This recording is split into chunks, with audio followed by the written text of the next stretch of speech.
پہلی آیتیں وہ 30ویں پارے میں پڑھی ہیں۔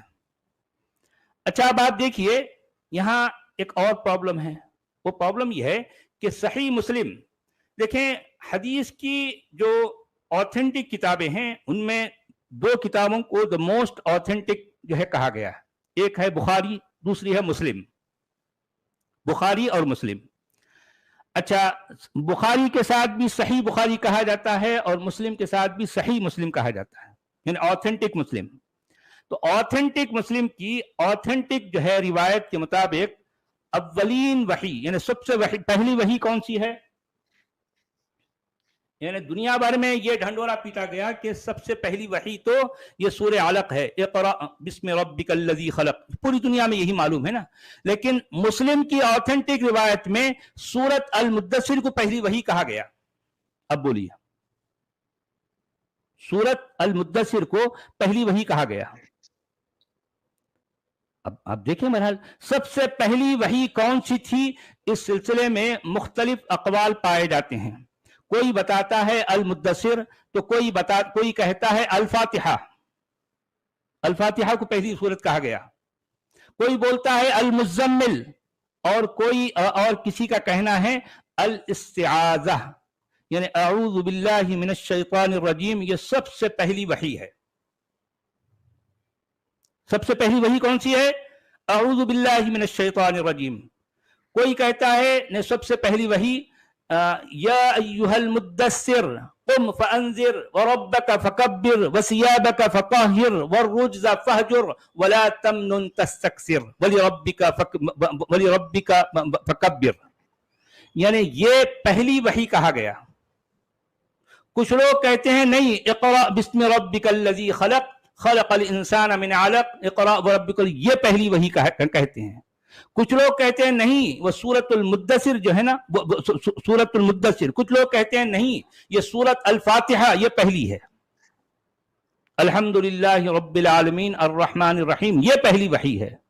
کوئی کہتا ہے نہیں سورۃ المزمل یا ایھا المزمل قم اللیل الا قلیلا یہ پہلی وحی ہے۔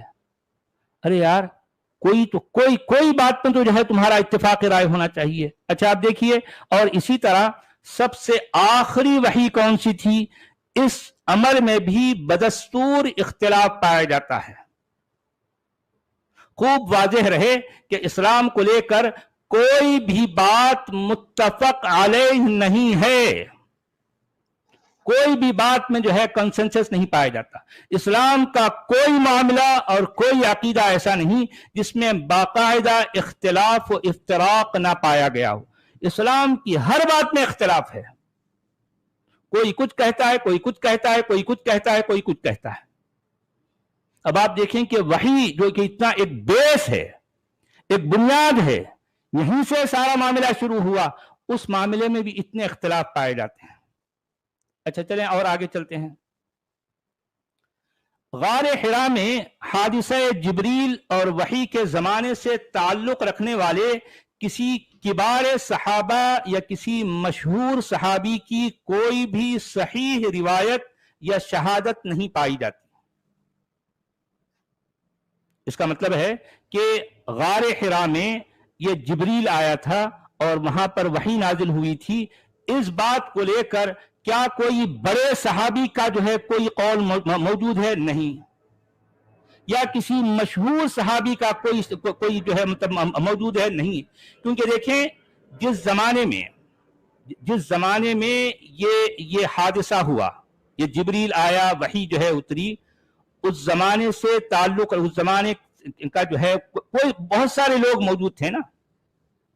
مثال کے طور پر اس میں ابو بکر صدیق موجود ہیں، خود خدیجہ موجود ہیں، علی موجود ہیں، عمر موجود ہیں، عثمان موجود ہیں، اور دوسرے کتنے بے شمار بڑے بڑے صحابہ موجود ہیں۔ بھئی ان لوگوں کی، کیونکہ یہ سارے جو ہے وہ لوگ ہیں، اگر مان لو واقعی جبریل اور وحی کا زمانہ، جس زمانے میں یہ سب کچھ ہوا، اگر یہ واقعی ریئل ہوتا تو یہ سب لوگ اس کے چشمدید گواہ ہوتے نا۔ یہ سارے جو ہے ان کے سامنے یہ سب کچھ ان کو معلوم ہوتا۔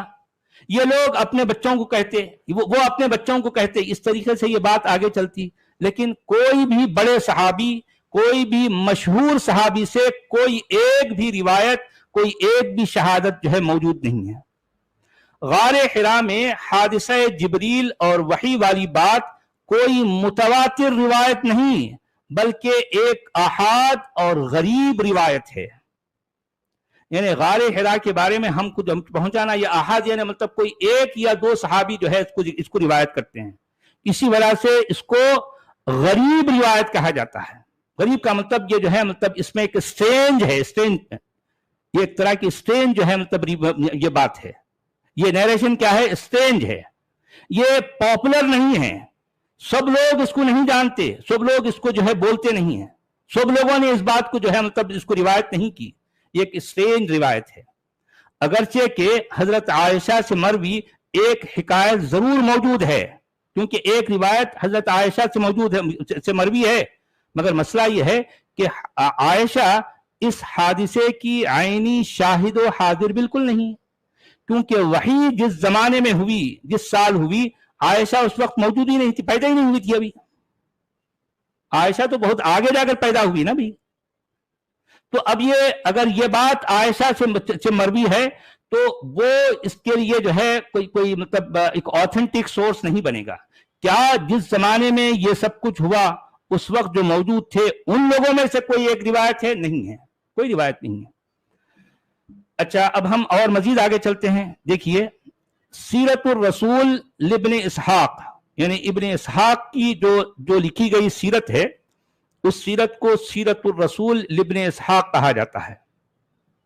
اچھا، اس سیرت کو تاریخ میں سب سے پہلی سیرت مانا گیا ہے، سب سے پہلی سیرت، یعنی ابن ہشام سے بھی پہلے کی۔ اب یہ اور بات ہے کہ ابن اسحاق کی اس سیرت کی جو ہے ایکچولیٹی میں اس کا کیا وجود ہے، یہ واقعی جو ہے اس کا کیا گیا کام موجود ہے نہیں ہے، یہ ایک الگ بحث ہے۔ اس کو میں نے اپنی کتاب میں جو ہے بڑی ڈیٹیل کے ساتھ پیش کیا ہے۔ میری کتاب جو ہے جب کبھی بھی آپ تک پہنچے گی، یہ اس بارے میں آپ کو معلومات ہو جائیں گی۔ میں صرف یہاں شارٹ میں اتنا کہہ رہا ہوں کہ ابن اسحاق کی سیرت کو تاریخ میں سب سے پہلی تاریخ مانا گیا ہے، سب سے پہلی، یعنی پروفٹ کی سیرت کو لے کر یہ ابن اسحاق کی جو تاریخ ہے وہ پہلی تاریخ ہے۔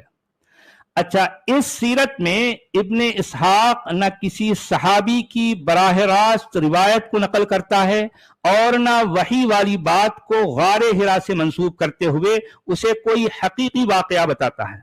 کون؟ ابن اسحاق۔ یوں سمجھیے کہ سیرت ابن اسحاق یہ پورے اسلام کو لے کر سب سے پہلی بار اس نے کتاب پر جو ہے یہ ساری اسلام کی باتیں منتقل کی، سب سے پہلی بار۔ یعنی تاریخ کی جو ہے دنیا میں یہ اسلام کے حوالے سے سب سے پہلی تاریخ ہے، سب سے پہلی تاریخ۔ اچھا، یہ کوئی جو ہے بڑے صحابی سے جو ہے اس بات کو نقل نہیں کرتا، اور پھر ابن اسحاق وحی والی بات کو غار حرا سے بھی نہیں جوڑتا، اور پھر دیکھیں اس کو کوئی حقیقی واقعہ نہیں بتاتا، بلکہ ابن اسحاق کیا کہہ رہا ہے معلوم ہے؟ وہ اس کیفیت کو حالت نیند میں محض ایک خواب سے تعبیر کرتا ہے، سپنا بتا رہا ہے۔ پروفٹ کو ایک سپنا آیا تھا نیند کی حالت میں۔ یہ کون کہہ رہا ہے؟ سب سے پہلا آدمی جو اس واقعے کے قریب ترین ہے، جو اس زمانے اور اس علاقے سے قریب ترین ہے، جو اس زمانے اور اس علاقے سے قریب ترین، جو سب سے قریب، سب سے پہلا آدمی ہے، وہ اس بات کو لے کر کیا کہہ رہا ہے کہ جو ہے وہ غار حرا کو وحی سے منسوب نہیں کرتا۔ وحی ایک الگ چیز ہے، غار حرا ایک الگ چیز ہے، دونوں کو نہیں جوڑتا ہو۔ اور پھر دوسری بات یہ ہے کہ یہ وحی اور پھر غار حرا والی بات کو جو کہ الگ الگ ہے، وہ کسی صحابی سے بھی براہ راست نقل نہیں کرتا۔ اور پھر اس میں سب سے امپورٹنٹ بات یہ ہے کہ ابن اسحاق کے نزدیک یہ وحی والی بات ایک حالت نیند میں ہوئی ہے۔ ابن اسحاق کے مطابق نبی کہلائے جانے والے شخص نے نیند کے دوران کسی کو دیکھ لیا، نیند کے دوران، نیند میں کسی کو